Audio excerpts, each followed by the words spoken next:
एक फिल्म आई है Mrs Chatterjee versus Norway, रानी Mukherjee ma'am की। अब क्या करें, बचपन में जिनके ग्लैमर को देखते हुए बड़े हुए थे तब थोड़ी ना सोचा था कि जब इस उम्र में आएंगे तब उनको मैम कहना होगा। बट जब नादान थे और अब आर्टिस्ट है, और एक आर्टिस्ट हमेशा दूसरे आर्टिस्ट की रिस्पेक्ट करता है, खासकर जब वो सीनियर आर्टिस्ट हो, रानी मुखर्जी मैम जैसे। जब मिसेस चटर्जी वर्सेस नॉर्वे का ट्रेलर आया था तब से ही मन में एक नेगेटिविटी थी कि आखिर ऐसी नॉर्वे में क्या सच्ची घटना घटी जिसका दर्द इस फिल्म में दिखाना पड़ गया। आई डोंट नो कि आप लोगों के कानों तक ये बात पहुंची या नहीं पहुंची, लेकिन ये फिल्म है, ये बहुत सेंसिटिव है, क्योंकि इस फिल्म में एक देश के फिल्म मेकर्स ने दूसरे देश की गलतियों पर पर्दा डाला है और हिंदुस्तान की जनता नाराज भी हो सकती है। और नाराज होने पे तो हिंदुस्तानी अपने फेवरेट क्रिकेटर को नहीं बख्शते, ये तो फिर भी परदेश है। और बवाल बात ये है कि इस फिल्म की रिलीजिंग नॉर्वे के लिए भी सेट हुई है। चलो डेमोक्रेसी तो है, वरना कई देशों में तो फिल्में बैन हो जाती है। Mrs Chatterjee versus Norway film की असली कहानी कुछ इस तरीके से है कि 2007 के अंदर सागरिका चटर्जी नाम की एक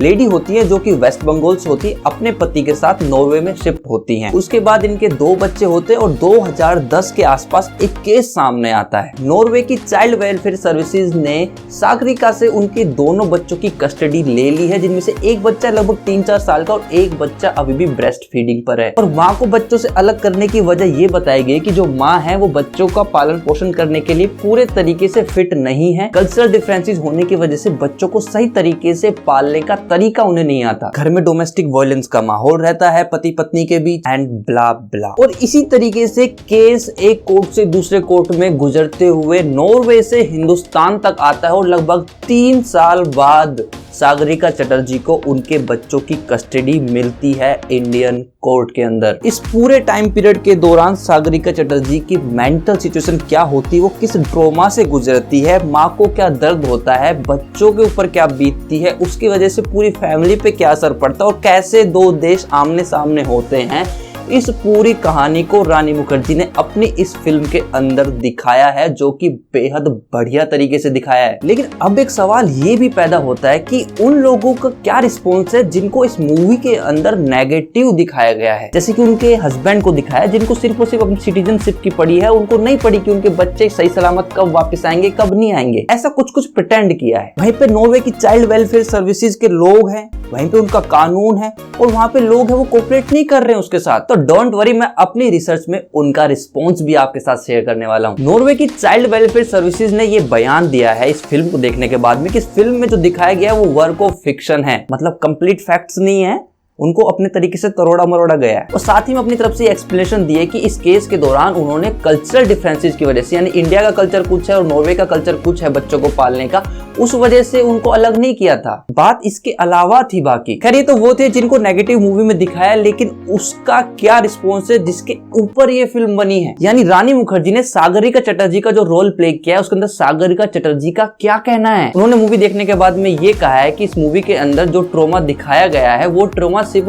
20% है जिस ट्रॉमा से मैं असलियत में गुजरी हूँ। मुझे ये घटना बिल्कुल पसंद नहीं आई है, लेकिन इस घटना पे ये बनी मूवी है वो मुझे काफी पसंद आई, क्योंकि इसने काफी हद तक जस्टिस किया है उस घटना के साथ। साथ के साथ इस मूवी में बहुत सारे ऐसे मोमेंट्स है जिसपे मैं इमोशनली वीक पड़ा, और कुछ तो 2-3 मोमेंट ऐसे जिसमें लिटरली मेरे आंसू भी आए, क्योंकि जब जब दिमाग में ये बात आती है कि यार ये एक सच्ची घटना है, ये कभी घटित हुई है, तो अपने आप वो इमोशनली अटैक करती है आपके दिल के ऊपर। मूवी की एंडिंग होते होते मुझे मेरी मम्मी की भी याद आने लगी, जो कि ऑब्वियस है और शायद जो भी कनेक्ट करेंगे उनको अपनी अपनी माता की याद जरूर आएगी। लेकिन एक बात मैं पर्सनली आप लोगों से शेयर करना चाहता हूँ, वो ये कि जब भी आप इस फिल्म को देखोगे ना, तब उसके बाद में आपको अपनी माँ के लिए और भी ज्यादा प्यार गहरा होता हुआ नजर आएगा। लेकिन साथ के साथ में नॉर्वे जैसी कंट्री के लिए आपके मन में एक नफरत भी नजर आएगी। तो जब आप मूवी को देख चुके होगे तब आपको ये सोचने की जरूरत है कि इस मूवी के अंदर पूरे नॉर्वे को बुरा नहीं बताया गया है। नॉर्वे के अंदर कुछ लोग हैं जो बुरे हैं, नॉर्वे के अंदर जो ये